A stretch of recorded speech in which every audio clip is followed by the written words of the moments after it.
히브리서 3장 1절부터 6절까지 제가 봉독합니다. 그러므로 함께 하늘의 부르심을 받은 거룩한 형제들아, 우리가 믿는 도리의 사도이시며 대제사장이신 예수를 깊이 생각하라.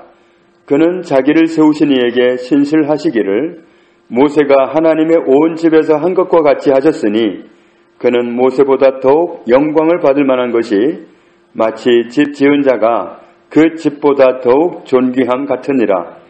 집마다 지은 이가 있으니 만물을 지으신 이는 하나님이시라. 또한 모세는 장래에 말할 것을 증언하기 위하여 하나님의 온 집에서 종으로서 신실하였고, 그리스도는 하나님의 집을 맡은 아들로서 그와 같이 하셨으니, 우리가 소망의 확신과 자랑을 끝까지 굳게 잡고 있으면 우리는 그의 집이라. 아멘. 1절에 함께라 그랬는데, 이 함께의 동료라는 뜻도 있습니다. 그러니까 우리는 하늘의 부르심을 받은 동료들입니다. 그래서 함께 그 부름에 응답해서 나왔죠. 그리고 우리는 거룩한 형제들이다. 거룩해진 겁니다. 이 거룩한 이 말은 원어로 보면 거룩한, 신에게 바친 그런 뜻입니다. 하나님께 바쳐진 사람이 거룩한 사람입니다. 이런 형제들이다. 그리고 우리가 고백하는 대로, 여기서는 믿는 도리라고 그랬는데, 이 믿는 도리란 말이 원어로 보면은 호몰로기아라는 말인데, 이 호몰로기아라는 말은 명사입니다. 명사는 동사에서 오는데 동사는 호몰로게오입니다. 호몰로게오는 무슨 뜻이냐면 동일한 것을 말하다, 말에 동의하다, 그런 뜻입니다. 동일한 것을 계속 반복해서 말하는 게 호몰로게오입니다. 그런데 이것을 명사로 바꾸니까 고백입니다. 계속 반복해서 내가 말하는 그것은 고백입니다. 그러니까 우리가 고백하는 대로 무엇이시며 사도이시며 무엇이시라고? 대제사장이시다. 그분이신 예수님을 깊이 생각하라 그랬는데, 우리가 그냥 사도이시고 대제사장이신 그러면 잘 와닿지를 않습니다. 뜻을 잘 모르기 때문에. 이 사도라는 말은 원어로는 아포스톨로스라는 말인데, 이 말은 번역을 하면 사도라고 번역을 했는데, 정확하게 좀 알아듣기 쉽게 번역을 하면 보내심을 받은 자입니다. 동사가 보내다라는 뜻에서 왔기 때문에 보내심을 받은 자가 바로 사도입니다. 그러니까 예수님의 12제자는 예수님께 보내심을 받은 사람들입니다. 예수님은 또 반대로 하나님으로부터 보내심을 받은 분입니다. 그러니까 하나님이 보내셨으니까 사도란 얘기입니다. 사도란 말이라고 그냥 사도라고 하면 잘 와닿지 않지만, 보내심을 받은 자다. 하나님으로부터 보내심을 받은 자 예수님, 그리고 대제사장이신 예수님을 깊이 생각하라, 그런 말씀입니다. 2절 말씀에 예수님은 자기를 세우신 하나님께 신실하신 분이시다.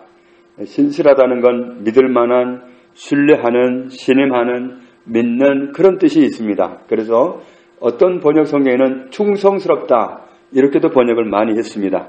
예수님은 자기를 세우신 하나님께 충성스러우셨다. 어떻게 충성스러우셨냐면 모세와 비교를 했는데, 모세가 하나님의 집에서 하나님이 바라시는 대로 했던 것처럼, 모세가 하나님의 온 집에서 신실했던 것처럼, 충성했던 것처럼 그도 예수님도 그렇게 하셨다. 3절에 예수님은 모세와 비교를 하자면 모세보다 더욱 영광을 받으시기에 합당하신 분이시다. 원어로 보면은 합당한 분이시다. 왜냐하면 집을 지으니가 지어진 집보다 더 존귀한 것과 같다, 그렇게 말씀을 하는데, 왜냐하면 이어지는 말씀을 보면은 집마다 지은 이가 있으니, 모든 집은 지은 사람이 있습니다. 지었기 때문에 있습니다. 모든 집들은 어떤 사람인가가 지었습니다. 그런데 만물을 지으신 분은 하나님이시다. 예수님은 하나님이시니까, 예수님은 하나님이기 때문에 하나님의 집에서 동일하게 모세처럼 충성을 했다고 할지라도 하나님 앞에서 영광을 받으시기에, 모세보다 더욱 영광을 받으시기에 합당한 분이시다. 5절에 모세는 하나님께서 말씀하시는 것을 증거하기 위해서 하나님의 온 집에서 종으로 사환으로 신실하게 살았다. 그런데 6절에 그리스도께서는 하나님의 집을 맡은 무엇으로 신실하셨다고 그랬죠? 종이 아니라 아들로서 신실하셨다. 자, 그런데 방금 우리가 1절부터 6절까지를 쭉 보니까 반복되는 말이 하나 있습니다. 하나님의 집이란 말이 자꾸 나옵니다. 하나님의 집이란 말이 자꾸 나오는데, 하나님의 온 집에서 모세는 신실했다. 하나님의 온 집에서 모세는 종으로서 신실했다. 그런데 예수님은 하나님의 집을 맡은 아들로서 신실했다. 하나님의 집을 두고 모세가 신실했다, 예수님이 신실했다, 그렇게 표현을 합니다. 그러면 여기서 말씀하시는 하나님의 집은 무엇을 말하는 걸까? 이 하나님의 집이 뭐길래 이 하나님의 집에서 모세는 충성스러웠고 예수님도 그러했다. 그 하나님의 집은 뭘까? 6절 끝부분에 보면 우리는 그의 집이라. 그는 하나님을 말합니다. 우리는 그의 집이라. 우리는 하나님의 집이라. 더 좀 정확하게 번역하자면 우리는 하나님께서 살고 계시는 집이다. 우리는 하나님이 살고 계시는 집이란 얘기입니다. 하나님은 다른 데 계시는 게 아니라 우리를 집으로 삼고 우리 안에서 사시는 분이십니다. 우리는 하나님의 집이다. 그러면 여기에서 말씀하시는 우리는 누구를 말하는가? 6절 중간 부분에 보면 우리가 두 가지를 끝까지 굳게 붙잡고 있으면 그렇다, 그렇게 말씀을 했는데, 두 가지는 뭐가 두 가지냐면 하나는 소망의 확신, 또 하나는 자랑거리. 소망의 확신, 자랑거리를 붙잡고 굳게 잡고 끝까지 가면 이 사람은 하나님이 사시는 집이다, 그렇게 말씀을 했습니다. 무엇이 끝까지 우리의 소망이고 우리의 자랑거리가 될 수 있을까? 무엇 자랑거리로, 무엇 소망으로 알고 살아가라는 말씀인가? 1절로 돌아가야 됩니다. 1절에 사도이시며 대제사장이신 예수님이 우리의 영원한 소망이십니다. 우리의 영원한 자랑거리입니다.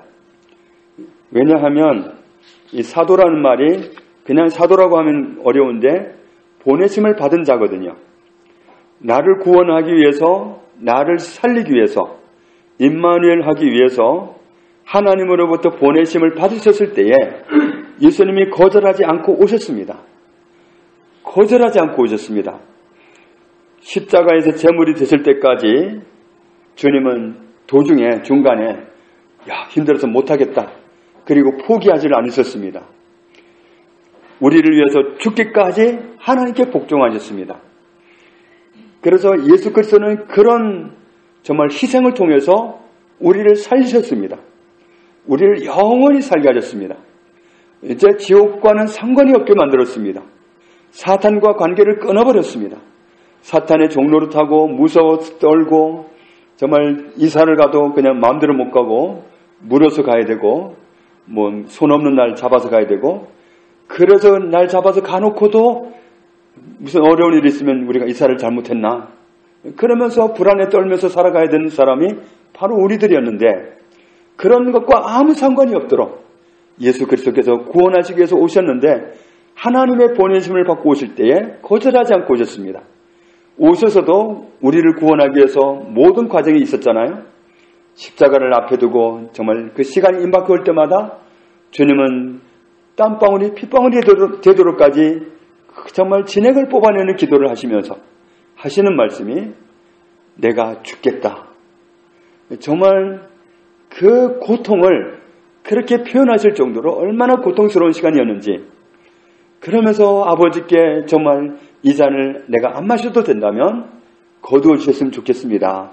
그러나 아니면 나밖에 이걸 할 사람이 없다면, 할 그런 대상이 없다면 감당하겠습니다.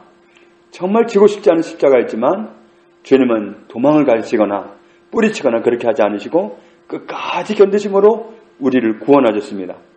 그러니까 우리를 구원하기 위해서 하나님이 보내실 때, 보내심을 받은 분이 사도인데 보내심을 받으실 때 거절하지 않고 오셨습니다. 그런 은혜가 아니었다면 우리는 못 살았습니다. 우리는 사탄과 끊어놓을 수가 없습니다. 지옥과 단절될 수가 없습니다. 영원한 사망 가운데에서 우리는 정말 이 세상에서 아무리 큰 소리를 치고 살아도 영원한 지옥을 피할 수 없는 그런 운명이었는데 예수님이 오셔서 우리를 살려놓으셨습니다. 그러니까 예수님은 우리의 소망입니다. 예수님은 우리의 자랑입니다.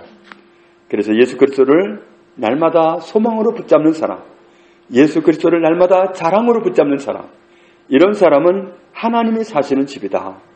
날마다 예수님이 나의 소망이다. 예수님이 나의 자랑이다. 이렇게 결심하고 살아가는 사람은 틀림없이 그 속에 하나님이 살고 계시는 하나님의 집이다. 우리는 하나님이 살고 계시는 하나님의 집입니다. 이 얼마나 놀라운 사실인지요. 히브리서 2장 17절에 그러므로 그가 범사에 형제들과 같이 되심이 마땅하도다. 이는 하나님의 일에 자비하고 신실한 대제사장이 되어 백성의 죄를 속량하려 하심이라. 우리의 죄를 속량하기 위해서 대제사장이 되셨습니다. 히브리서 6장 20절에 그리로 앞서가신 예수께서 멜기세덱의 반차를 따라, 반차란 말은 원어로 보면 질서, 방식 그런 뜻입니다. 멜기세덱의 방식을 따라서 영원히 대제사장이 되어 우리를 위하여 들어가셨느니라. 우리를 위해서 영원히 우리를 위해서 들어가셨다. 그 정말 고통의 자리로 주님이 들어가셨습니다. 그런데 히브리서 9장 11절 이하에 있는 말씀을 보면 그리스도께서는 장래 좋은 일의 대제사장으로 오사 손으로 짓지 아니한 것 곧 이 창조에 속하지 아니한 더 크고 온전한 장막으로 말미암아 염소와 송아지의 피로 하지 아니하고 오직 자기의 피로 영원한 속죄를 이루사 단번에 성소에 들어가셨느니라.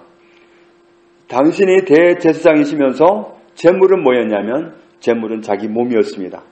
자기 몸에서 흘러나오는 피였습니다. 그것이 제물이었습니다.